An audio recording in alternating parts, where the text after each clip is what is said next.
Hi, and welcome to this week's edition of the Las Vegas Advisor Weekly Update with Anthony and Andrew. Today is Thursday, September 12th in the year 2024, and we're here at our new setup at the studio. We got some comments. We got a lot of comments, yeah? Good and bad. You know, it went from like love it to hate it. Yeah. You know, I mean, some people said, no, it looks shabby, it looks boring. Some people said, boy, it looks way professional, that's the way to go. Okay. So, you know what, whatever. I think it's a step up. I think, it's progress, not perfection, but, we're definitely making some changes to the studio that we think are for the better. Yeah, I'm not sure about the backdrop. You know, for me, I agree. It looks like, well, why don't you have a visual there, Right. whatever. So, again, we're thinking about it. Yeah. But thanks for the comments. And but here's a good one. I like that. This is one I wrote. It says, I like the new setting, but honestly, I like you and the info you provide. So the setting really doesn't matter too much. Hey, that's the truth, Ruthie, Hey, look, when we started this, we said, look, we're not going to be all fancy crazy, especially off the start. Yeah. And we're going to rely on our information, that we're going to be talking about things that other people, don't necessarily talk about, and on a level that they don't talk about it. So, I mean, I think that's always been the thing that has carried the day for us here, and that's the main thing for us right now. Well, one of the reasons I became a fan of LVA in the first place was because of Question of the Day and because of all the research that goes on. And so it's independent research, so it's different than you're going to find anywhere else. Yeah, there's two different things. One is we're not beholden to the casinos. Right. So, we can say whatever we want. Two is, we're the biggest gambling publishing company in the world. Right. We've published more books on gambling than anybody, and better books. So, I mean, that's a whole lot of information that we have to work from, and that's what we try to bring to this. So, first of all, like you say, information is paramount. We'll do what we can about the set. Anthony, it seemed like a bit of a slow news week, but not really, because there's been an announcement of a major project on the north end of the Strip. Yeah, right. It doesn't really have a name. We're just calling it the Strip Towers. Okay. And this is 10 acres where the Riviera used to be. Okay. North End. And they want to build two towers, a mixed-use hotel, residential, retail, dining, and entertainment center next to Fontainebleau. Right by the convention center, right by Fontainebleau, right there on the north end of the Las Vegas Strip. Yeah, for this 10 acres, they paid $125 million. Nice. We talked about this earlier in the year, and everybody was like, well, who bought that and what's going to go on it? Well, this is supposedly it. Here's the detail on this. It says 2 60-story towers. The Fontainebleau is 67, by the way, 67 stories next to it. Shopping center, pool complex, events venue, and 400-foot amusement ride. No casino. Why would you not do a casino? There's something about the people who are behind this are the same ones who did the 63 complex in City Center. Okay. All right. And it's the same thing. It's shopping. I mean, so it's retail, it's dining, it's bars, and it doesn't have the only casino component there is Aria, which has always been there. Right. It doesn't have its own casino component. Obviously, it works for these guys. They're able to license out the square footage at a good number. They're able to turn a profit with the way they're doing it. They've already proven they can on the south side. Mm-hmm. So they don't want to fool around with the casino, and they're going to let the casinos around it, cover that function. Okay. And so this is the idea. There's no name, there's no budget, but I think it's going to happen because they've already done it once. And these developers have done other things in Vegas too. Yeah. But this 63 complex at City Center came through just the way they said it would. It came on budget. On time. I'm not sure about budget, but I think this is going to happen. So it's just another thing for the north end of the Strip where Fontainebleau is, and you got Wynn Encore, and things are happening. All right. So this week there was the first presidential debate between Donald Trump and Kamala Harris. And what do we know about this from the gambling markets, Anthony? Who won the debate? Well, that's an interesting question because everyone says who won. Yeah. And when I watch these things on TV, I try to go to both sides. Right. So you watch Fox News and you hear all about Trump, and you watch CNN and you hear all about Harris. Yeah. Right. And I try to go back and forth. And then they have their polling, and it's so biased on one side they're saying Trump won, the other side they're saying Harris won. Right. Right? I like to look at the gambling markets. That's right. And Okay, so what do you do? I look at the lines and I watch the lines. I'm not going to say who I thought won. Right. I'm not going to say who I prefer politically because I'm pretty much apolitical. I really don't care. Yeah. Right? So, but I am interested in how the gambling markets follow these things. Okay. So when they were debating, when it was on, I had the lines up. I had live lines up offshore. You can't bet them. It's not legal. It's not allowed in the United States to bet on the elections, except for some what they call prediction markets. Okay. But offshore, it's big. It's big business. And I watched the lines. When it started, Trump was about a 125 favorite, minus 125. And as the debate went, his number steadily went down. Right. And down, Interesting. and down. I mean, down to 115 real fast, down to 110, down to 105, down to pick'em. Mm-hmm. So what that says is that the gambling markets, people who were betting their hard-earned money, thought that Kamala Harris was winning the debate, Okay. and that would affect the overall election. It went as far as Trump being the underdog, plus 108. I actually saw it at plus 115 at one point. So he went all the way from minus 125 to plus 115. So if you're looking to bet this, do you want to bet this while the debate's going on, while there's a big swing? Well, it's hard to say. I mean, you want to bet it at the point where you can think you're going to get your best number. Okay. And I don't think anybody expected that Harris was going to do as good a job as she did, at least in the eyes of bettors. Okay. And it made that line move. All right. It bounced right back afterwards, but not to where it was. At this point, I checked it right before we shot this, and it's pretty much pick 'em between the two of them. Okay. Kind of like minus 110 both ways. So we'll see. We'll see how long it lasts. But I just think it's interesting to see how the gambling markets perceive this. They are historically, the gambling markets have been very accurate at picking winners, and they've been wrong a couple of times. Famously with Trump, they were wrong with Trump and Clinton. Okay. But right now, it's pick 'em right now. All right. Also, they had again offshore. They had their prop bets. Okay. And All right. what are some of the prop bets? Well, some of them they weren't that out there this time. Some of them are like, would they shake hands? Okay. No is a big favorite, minus 300. 3-1. No, they would not, but they did. Okay. Would Trump's suit be blue? All right, that seemed like easy money. That was minus 200. You had to lay 2 to win 1. Okay. Sure enough, he had his blue suit and his red tie. All right. Will Trump say radical at any point? Yes, minus 333. Okay. He did. Okay. He called it radical. Will the debate be interrupted by protesters? Okay. Okay. Yes, plus 700. There was no on this. There was only a yes. Any idiot who wanted to bet 100 to win 700 lost his $100. Who's Sure. going to get in there and protest? I mean, Sure. we got that thing locked down like crazy. All right, but these were some of the things we saw offshore.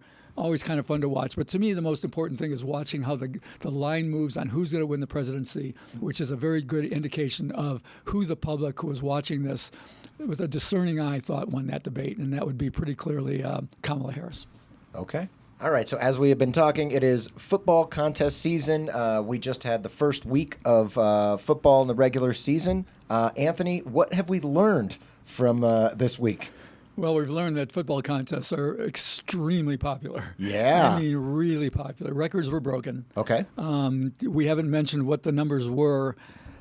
Lots of numbers here. All right, I've got to use a sheet on this. Lots of numbers. Survivor ended up with 14,266 entries. Wow. Okay. Amazing. That means that the winner take all prize is going to be 14,266,000. There you go. One person or a group of people splitting. A million went to 5,817. Okay. It didn't quite make the 6,000 that it needed to be break even. So there's a small overlay. Right. It was not break even. It was a small overlay. Only 183,000 extra in the pot. So what you do is divide the 183 by the number of entries, and that means that each $1,000 entry was worth $1,031.50. Hey. All right, in terms of expected value. Okay. The total taken in for prize money, over $20 million, circa alone. Okay. Quite amazing. I mean, really something. Of course, the big story is what happened in week 1. That's right. And it was something of a slaughter. Yes. I mean, we've seen this before. I'll talk about that in a minute.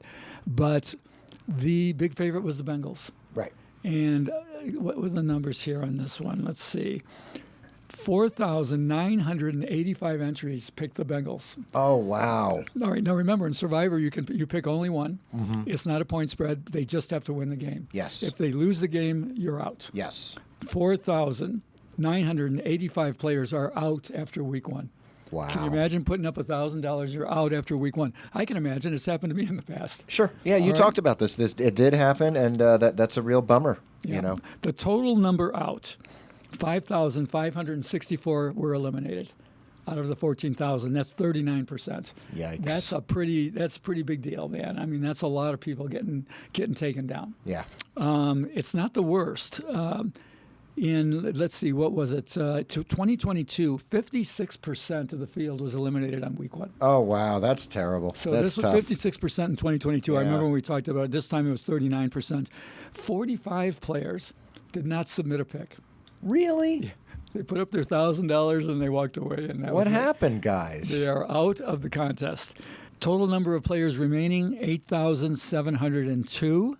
Okay. That means that mathematically, the expected value of the $1,000 that they put in is now worth $1,639 for each one of them. That's right. Every week that people get out of the competition, the EV of your Of your ticket that if you're still in it, if Goes you're up. still in the contest, it goes up. Yeah. All right. It's like Deal or No Deal. Yeah, your chances of hitting it are very slim. You're going to have to go all the way.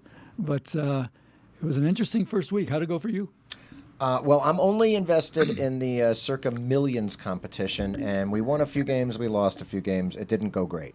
Okay. It's I went basically on my million and super contest. I went basically 3 and 2s. Okay. And you would go, man, that's terrible. That's not good. Well, that's 60%. Okay. 60% is never a bad week in a contest. Now you're going to need some 4 and 1s and some 5 and 0s to win Right. it. But 60% is, if you could go 60% all the way through, you're going to be pretty close to cashing. So if you went 3 and 2, if you went 2 and 3, then you got to do a little bit of catching up. Right. But Well, it's that's only the other week thing about Circa Millions is that you can have multiple opportunities to win some money. Yeah, it's cool. So we'll be covering this, not in as much detail as we did just now, but it was the first week is always a big separator, because nobody really knows what these teams are all about. We have more information now. We'll see going forward. Okay, so one more thing I want to mention. Brady Cannon's show. We've talked about it. Footballcontestshow.com. Go to the website there, and you can log on Fridays and watch what they have to say. I'm sure they'll recap what we just talked about, but more importantly, talk about their picks going forward into the new week. Hey guys, it's Andrew here from the Las Vegas Advisor. Become an LVA member for just $50 and you will get access to a treasure trove of members-only coupons that will make your Las Vegas experience unforgettable. Check the link in the description box below. All right, so one of the cool things about living in Las Vegas, the entertainment capital of the world, is that you get to be a part of a lot of different polls and a lot of different contests and things like that. And this one came across Anthony's desk, and I think you wanted to talk about it a little bit because it talks about what are the most famous streets Street names. in the United States. And wouldn't you expect that the Strip would be like right there? Of course, you would imagine that it would be probably the most famous. Yeah. So what do you think of it? I mean, just a crazy guess. What do you think? Like top 5, top 10, top 20? What? I would think it would have to be top 5, the Las Vegas Strip. Okay. It ended up 9th. Wow. Okay. 9th, which to me, I was shocked by that. Yeah. I was like, really? The Las Vegas Strip is only the 9th most famous street? And this was based on, I should give the information on this. This was based on, the Action Network did this. They analyzed social media, Instagram, TikTok, Flickr, and Google searches to determine the most famous streets in the United States. The Strip taking 9th. Okay. Okay, so I started thinking, what would be above the Strip? What would you find? So I started, thinking of where I came from. I came from Detroit. Right. So in Detroit, that would either be 8 Mile. Okay. Right? Everybody's, because of Eminem and all of that. So that would either be 8 Mile or Woodward Avenue, which is a big street there. I'm thinking of Chicago, right, which would be Michigan Avenue. Okay. Right? I'm thinking of San Francisco, which would be Lombard. Or Haight-Ashbury. Right. Or Philly. All right? South Street. South Street or Broad Street. Right. None of those. Okay. None of those came in above the Strip. Now, see, I'm from LA, so I think Hollywood Boulevard, Sunset Strip, in New York, you might think Fifth Avenue. Okay, all right. Rodeo Drive in Beverly Hills. Okay, you got 2 of them. All Okay. right. So here's what came in front of the strip. New York had 4. Okay. All right. It was Broadway. Broadway. Broadway Okay. is number 1, the number 1 best known street. Okay. Okay. Wall Street. Wall Street, sure, but there's no like. What do you see on Wall Street? I mean, I don't know, but we're talking about recognizability, right? Okay. This was just fun. I really enjoyed reading through these. Fifth Avenue, Sure. which you mentioned. Park Avenue was 10th. Okay. Right behind. And the High Line. I don't know what the High Line is. I've never heard of the High Line. in New York, I think it's relatively new, but yeah, the High Line's really nice. It's I think it goes along the west side of Manhattan. Okay, I don't know that one. I did know the High Line. Los Angeles had 3. You named 2 of them: Sunset Boulevard and Rodeo Drive. Okay, no Hollywood Boulevard. No Hollywood, which is Okay. surprising. Yeah. The third one was Pacific Coast Highway, Okay. PCH, right? Yeah, no, it's beautiful. I get it. All right. And the one other one that came in above the strip was Main Street in Massachusetts. Okay. That's all it said. Main Street in Massachusetts. I don't know what Main Street that would be. It must be in Boston or something. I don't know. Yeah, I'm not sure either. But anyway, so I thought it was pretty interesting. And Fremont Street came in 18th. That's a surprise too. A little bit. All right, and in this week's question of the week, it comes to us from Randy K. He says, I love the podcast. I share it with my Vegas friends, and I have a question regarding the operation of video poker machines in casinos. Okay, specifically, I'm interested in if casinos can adjust the payback percentages on these machines similar to how they adjust slot machines. Some of my friends who play video poker believe that the casinos can modify the payback rates, while I've always thought that the video poker outcomes are purely random and that any variations in payouts are solely determined by the pay tables. Okay. What do you think? Randy is correct. Okay. He is right that the pay tables are what make the difference in the return percentage. If you want to change, all right, if you got a slot machine and you want to make it looser or tighter, Okay. all right, you look at something called a par sheet, which the casinos are given, and they choose this frequency. Okay. And the machine can be programmed. It's still a random function, but the randomness is, the results are programmed to pay out X percentage, which it comes out to. Okay. It doesn't work that way in video poker. It works off a random number generator as well. However, the changes are made in the pay table. So let's say you've got a bonus poker machine with paying 8 for a full house and 5 for a flush. 8-5 bonus poker, they call it. Correct. That's 99.17. All right, let's say you want to make more money on that machine. You change it from an 8-5 to a 7-5, and that drops it to 98.01. Right, meaning on your full house, you now get 7 credits on one Right. bet. So it goes about 1.1% down. You want to take it down further, then you go down to what you usually find in the bars, which is like a 6-5 bonus poker. That's the one that we always talk about, right? That's your typical bar bonus poker. Yep, and drops it all the way down to 96.87. Okay. All right, so that's the answer. Is it similar that they can adjust the returns? Yes, they can, but they do it, but it's not similar. They do it differently. And that's why we say that video poker machines are quantifiable, because we can look at that pay table and that we know that over time it's going to come out to these percentages, its probability sees to that. Okay. So, what about slot machines? Like, you can hear that downtown is a little bit looser than the strip. That's because they're picking higher returns on their par sheets. Okay. They're giving a choice. They might have, I've seen par sheets, they might have 15 or 20 choices of hold percentages. And they go, I'll take this one here. And like downtown, they're willing to go higher up the list because, they want the reputation of being looser. Okay. Whereas on the strip, they tend to go lower on the list. Okay. Is there like a rule of the return downtown is 91%? You can look at numbers. They're starting to converge. They're starting to get closer and closer. And you can look at numbers, but they don't do it casino by casino. They do it by areas. Okay. And you can look at that in like gaming control board numbers and things like that.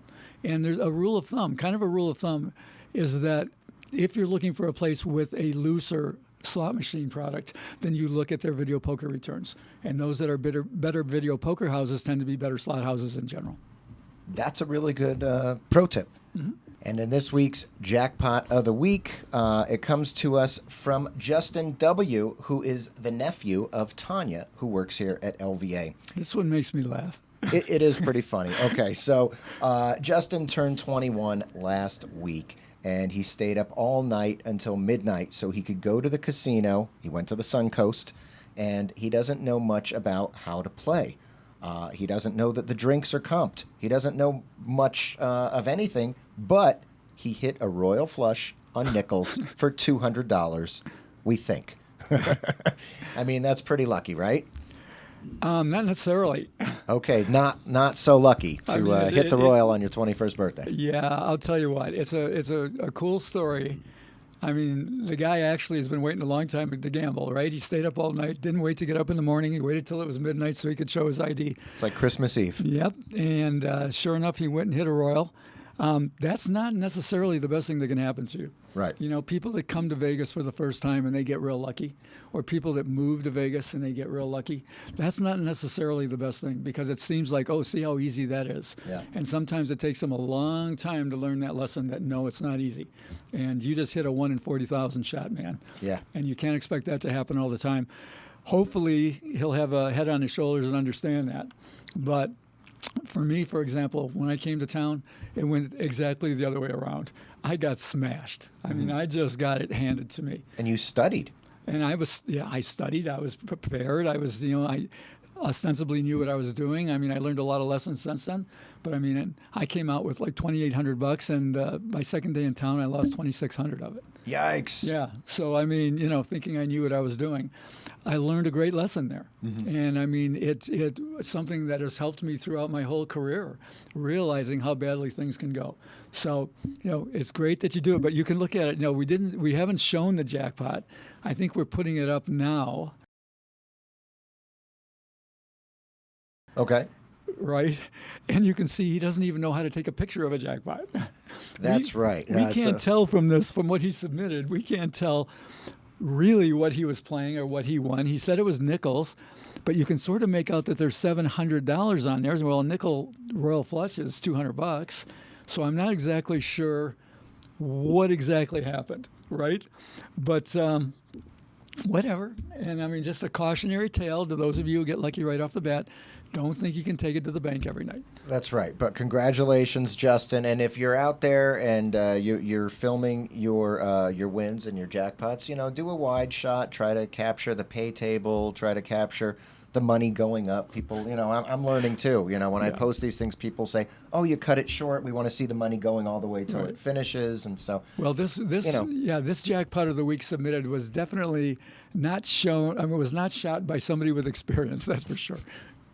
But congratulations, Justin. Good job. That's it for this week. Thank you for liking. Thank you for sharing. Thank you for subscribing and your Yelp comments, Google reviews, etc. It's always a good idea to, if you go on a coupon run and have a good experience with the coupon book, to write a little bit about it in Yelp or in Google reviews. Anything to add before we close the show, Anthony? Thinking about this backdrop here. That's all I can say. Thinking about it. All right.